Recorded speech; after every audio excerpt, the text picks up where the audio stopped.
Hello दोस्तों, कैसे हैं आप लोग।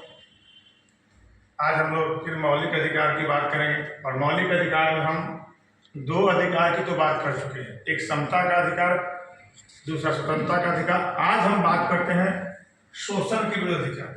जी हाँ दोस्तों, शोषण के विरुद्ध अधिकार का मतलब क्या हुआ। शोषण कौन करता है? शोषण मानव करता है। और किसका शोषण करता है? मानव। यानी मानव ही मानव का शोषण करता है। और इसी शोषण को रोकने के लिए संविधान के भाग 3 में तीसरे मौलिक अधिकार के रूप में शोषण के विरुद्ध अधिकार का उल्लेख है, जिसका उल्लेख अनुच्छेद 23 और 24 में है। 23 और 24। जी हाँ दोस्तों, दो अनुच्छेदों के अंतर्गत शोषण को रोकने का प्रावधान संविधान में किया गया है, जिसमें 23 कहता है कि मानव दुर्व्यापार, बालाश्रम तथा बेगार प्रथा का अंत होगा। मानव दुर्व्यापार मतलब मानव द्वारा मानव का व्यापार, दुर्व्यापार है। मानव द्वारा मानव की खरीद फरोख्त, वेश्यावृत्ति, दास प्रथा, ये सब दुर्व्यापार है, इसको रोका गया है। बालाश्रम का मतलब हुआ बलपूर्वक काम लेना, इसको भी रोका गया है।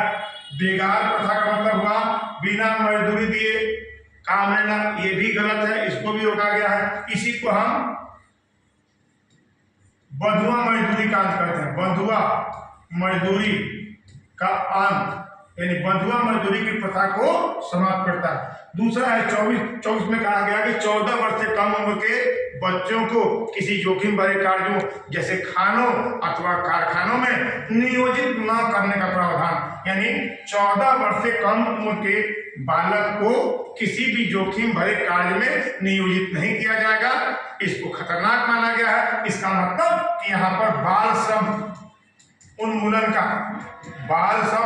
उन्मूलन का प्रावधान किया गया है। और सरकार ने 2006 में, याद रखिएगा, 2006 में एक आदेश लाकर यह स्पष्ट कर दिया कि 14 वर्ष से कम उम्र का बच्चा कहीं भी होटल में, रेस्टोरेंट में, घर में घरेलू नौकर के रूप में काम नहीं करेगा।